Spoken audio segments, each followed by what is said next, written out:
I wanted to deep dive more into that, but I know Yes. I want that to be on the recording. Yes. Okay, so are we ready? Yeah. Okay.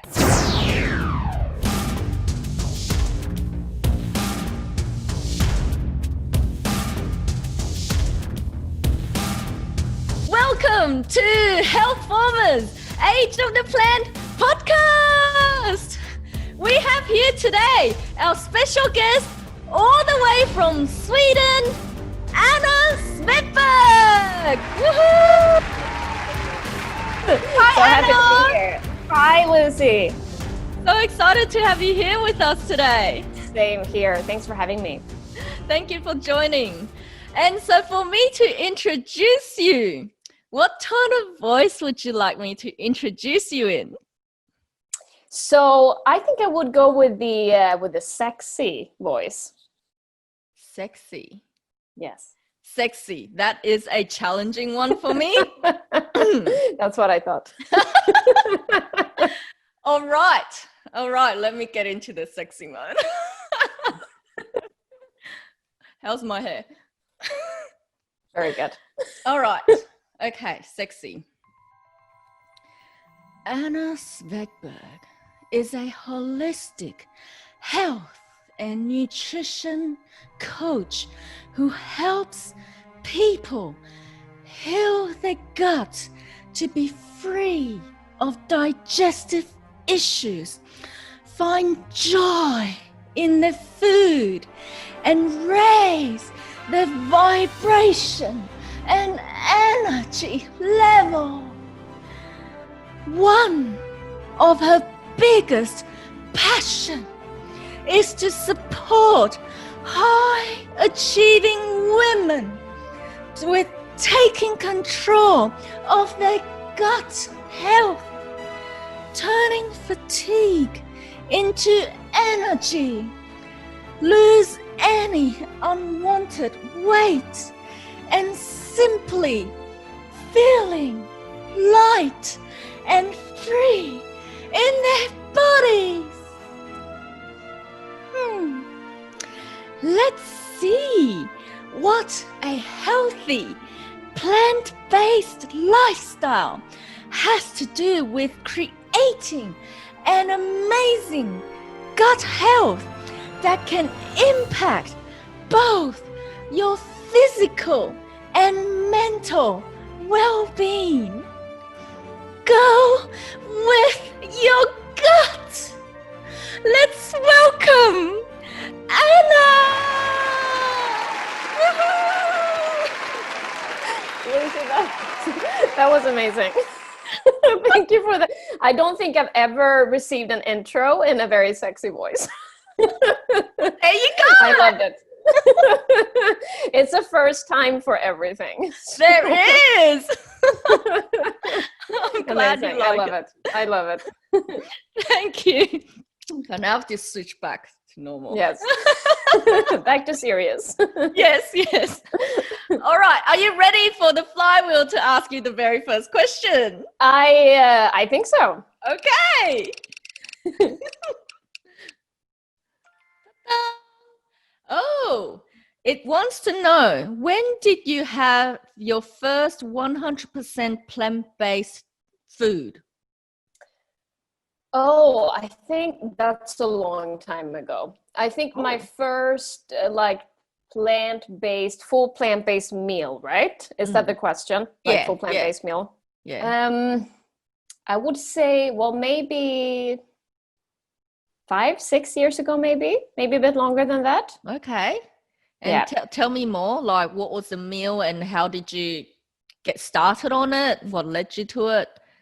Oh, wow. I can't remember the exact meal. It's probably something with sweet potatoes, I would imagine, because I love that. I think that was one of the first foods I got introduced to that felt like a good starting point. But I think in terms of the how I got into to plant-based, that was really when I was practicing yoga, meditation, when I started doing that, I also got introduced to the plant-based diet. So I think it was through my yoga community and the friends that I actually got introduced to that, and actually had my first full 100% plant-based meal. Okay, and how did that make you feel after you had it? Really good. I think, in the beginning, and I think I had started before then, to experiment a little bit with plant-based foods. But I think that was a good, kind of shifting point, and just like, okay, now I actually know that I can eat 100% plant-based meal that actually tastes really good. And I think that was also a thing. I think before I had started the plant-based diet, always like, oh, is it gonna taste anything, or is it just gonna be like boring rabbit food, these kind of things that you have going on. So I think that was also good, and kind of knowing like, oh, you can still have a really good hearty meal even if it's 100% plant-based. Yeah, because that's a common myth or like stereotype that people think about when they think about plant-based. Like, it's that rabbit food. You're not the first one to say it. Exactly. Yeah. And then after you had your first one, did you continue on, or did you just went, okay, nah, that's not for me? I didn't do 100% right away. Definitely not. I think, and that's also something that I really strongly believe in, that kind of slowly wins the race, that, kind of doing things step by step.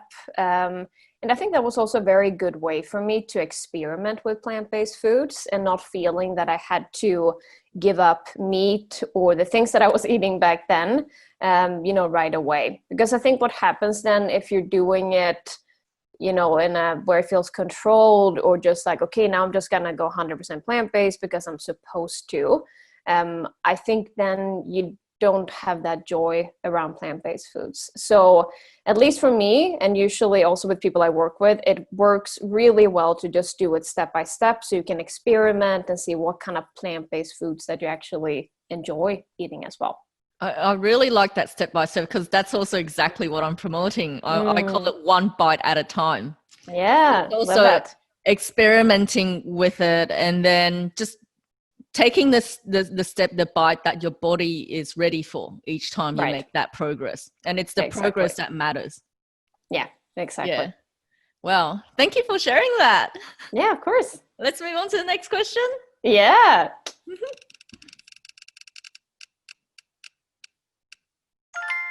Okay. Can you tell me 3 words you would use to describe yourself, and what are they? Oh, that's a good one. I think the first one that comes to mind is caring. I think that's always been like in my nature, and caring both like towards people, but also like animals. I think that's also why I decided at some point to go fully vegan as well. But I think caring, that's also something I hear a lot, but I really love working with people. I mean, before I became a health coach, I was in recruiting, and I was a manager in recruiting. But what I really mainly loved about my job was my team, like coaching and taking care of my team. So even in that space, that's what I really liked. And now working with people, I just have this very strong sense that, that nurturing and caring, that I really want people to be healthy. It's very natural to do that. So I think that's definitely the first word. I think I would also say that I'm very determined. Like when I have decided to do something, that's maybe because I'm a Taurus as well, but like very determined as a person. So when I have decided to do something, I really go for that. Like, even if I feel that there are challenges that are coming along the way, I just go for it. Anyways. I can so relate to the 2 words you've described already. I can see why we're connected now. Yeah, but I think you can also like sense people's energy like that way. So yeah. And what's the third one? The third one, I would describe myself also as probably a good listener. Also something I hear a lot. But I think that's also because I wouldn't say that I'm an extreme introvert, but I'm definitely more introverted than extroverted. So, and I think it's quite natural as way for introverts to be more like listeners. But again, it's also because I really love, I mean, when it comes to working with people, but really learn about people and, you know, hear what people are going through. And so I would say that I'm a good listener as well. Wow, I feel like you are the blonde version of me. That's amazing. I love that. The blonde version of you. I'm the Asian version of you. Yeah, exactly. Maybe that's how it is. I know. Because you just pick the words. I'm like, yeah, I can relate to that. I can relate to that. I can relate That to is that. so funny. I love that. And I can definitely see the caring side of you, because when I was watching your YouTube videos, oh my God, I could feel it. The way you were just walking through people and how to do, like, it was the gut health breathing one. I was just like, wow. Yeah. I can feel it. Thank you. Well, thank you for sharing that. Yeah. Let's go to the next question. Yeah, let's see what the next one is. Please share a quick and healthy dish that you go to when you're feeling lazy or you don't have time to cook. I would say when I don't have time to cook, like if I don't have anything meal prepped, then I usually just do like maybe like a toast, like some healthy toast with some avocado, or it could be some nut butter, bananas, something like that.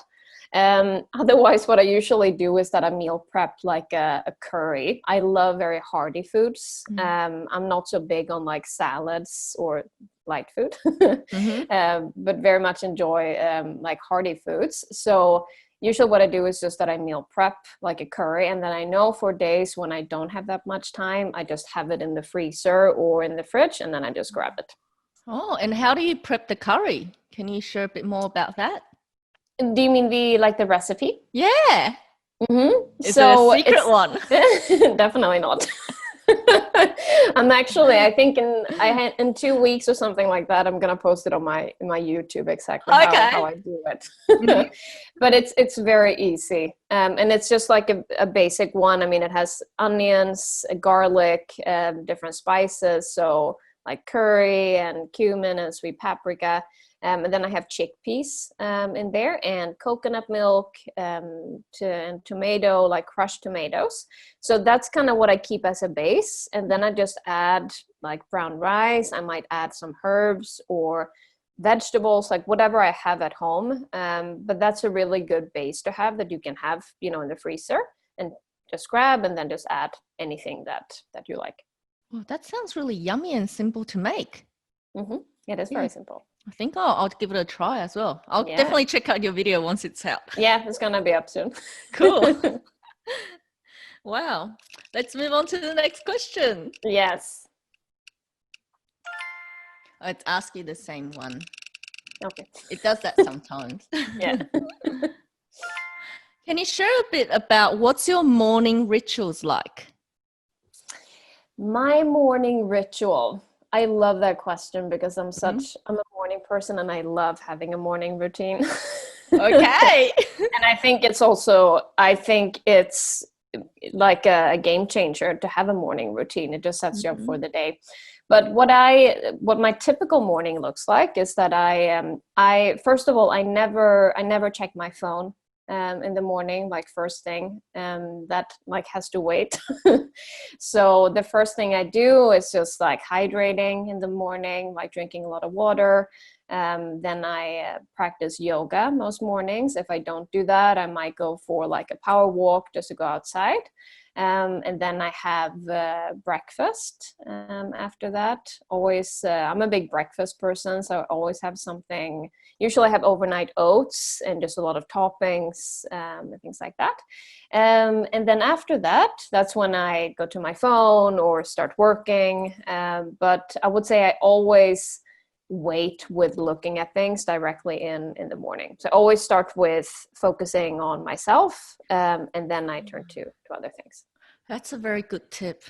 Because I think what I'm doing wrong now is the first thing I do is check the phone. Yeah, a lot of people do that. I'm going to try that. It's really nice to wait. And once Yeah. it can feel a bit tricky in the beginning, because when you're so used to doing that, but it's like the world can wait for sure. So I think it's always very nice to just like wake up, practice yoga, kind of tune in with myself before I turn to any emails or messages or anything like that. Very good tip. Thank you so much for sharing that. And I'm pretty sure that tip will benefit a lot of people. Yeah. I definitely recommend to try it out. Yeah. At least try it for one day and see how it feels, right? Try it for one day. Yeah. I think it's just like trying it out and realizing that you can wait. Yeah. And that you don't have to check it first thing in the morning. Yeah. And if your excuse is, but it's weekday, there's work stuff. Okay, try it on the weekend. Yeah. Exactly.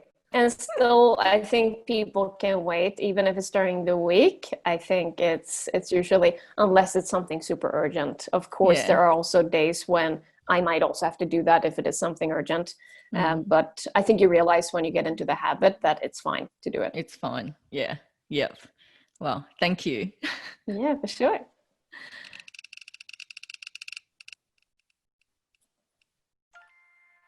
Okay, this is another plant one. It's been really cheeky today. If you could be any plant, what would it be? Oh, I love that. This is a very interesting question. Yeah. I'm thinking like, oh, what like, is it what I look like? But I mean, probably be a banana maybe then, but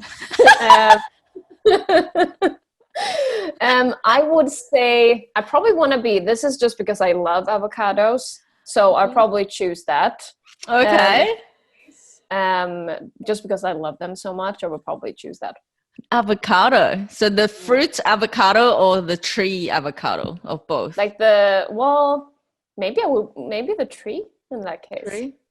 I will carry the avocado. I have to Google and see what avocado trees look like. Yes. And that would be me then. Wow, okay. That's an interesting one. So I can share what's mine? Yes. Coconut tree.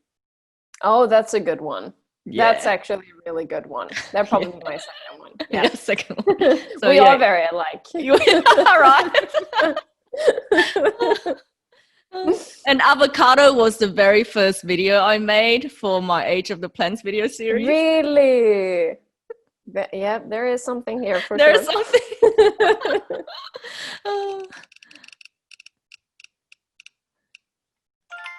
All right. Can you tell me a bit about what was your food life like before you started going plant-based vegan?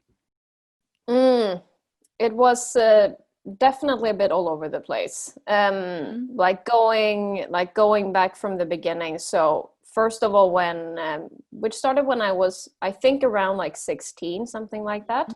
I got into an eating disorder that I had for a few years. So at that time, it was more like not eating at all. I mean, obviously lost a lot of weight, but also, developed a lot of anxiety, negative stress. And usually what happens, and I think people who have or have had an eating disorder know that you're very disconnected from your body. That's what happens. Like you're not really yourself, like during that time. So, you're also getting a very low self-image and just not connecting with your body. And I was also developing gut issues because of that. Obviously, when you don't eat anything, you can't feed your healthy gut bacteria. Mm-hmm. I didn't know that then, but now I know. Mm-hmm. That's what happens. So I developed very severe bloating and constipation and just a lot of different gut issues as well. And of course, that keeps also triggering the anxiety and the stress and so on. So I think just having a very bad relationship with food, and then going into college, it changed. And then I was more just like eating very unhealthy foods. I don't even remember like eating any vegetables or anything like that. I mean, we were living at a dorm that didn't have very healthy food either. So it was like hamburgers, pizza, I mean, all these very like junky foods, soda, I mean, nothing that really does any good for your body. And that obviously also really lowers your energy level and a vibration as well. So just like going through school and everything was very, very tough. Also drinking a lot, partying a lot, probably 3-4 times a week. So really just damaging my body completely. So yeah, having a very bad relationship with food for a long time. And then I, at some point, I got into yoga. And I think it was just a point where I was at a stage where I was just like done with, feeling very unhealthy and low on energy. I'm a very driven person and I want to, do well. So I think it didn't really work out.